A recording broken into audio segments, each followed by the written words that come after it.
திருப்பத்தூரில் 104 கோடி ரூபாய் செலவில் நிறைவேற்றப்பட்ட பாதாள சாக்கடை திட்டம் தோல்வியடைந்ததாக கூறி பொதுமக்கள் சாலை மறியலில் ஈடுபட முயன்றதால் பரபரப்பு ஏற்பட்டது. திருப்பத்தூர் நகராட்சி பகுதியில் 104 கோடி ரூபாய் மதிப்பீட்டில் பாதாள சாக்கடை திட்டத்தை கடந்த 2021ஆம் ஆண்டு அப்போதைய தமிழக முதல்வர் எடப்பாடி பழனிசாமி காணொலி வாயிலாக தொடங்கி வைத்தார்.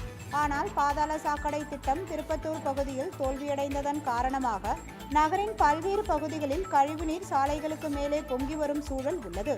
மேலும் காமராஜர் நகர் பகுதியில் கழிவுநீர் பொங்கி வெளியே வந்து சாலைகள் மற்றும் குடியிருப்பு பகுதிகளில் தேங்கி இருப்பதால் சுகாதார சீர்கேடு ஏற்பட்டுள்ளது.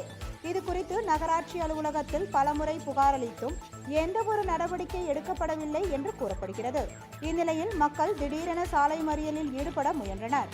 தகவல் அறிந்தும் நகர காவல் நிலைய போலீசார் சம்பவ இடத்திற்கு சென்று பொதுமக்களை சமாதானப்படுத்தி உடனடியாக குழாய் அமைப்புகள் சீர் செய்யப்படும் என உறுதியளித்தனர்.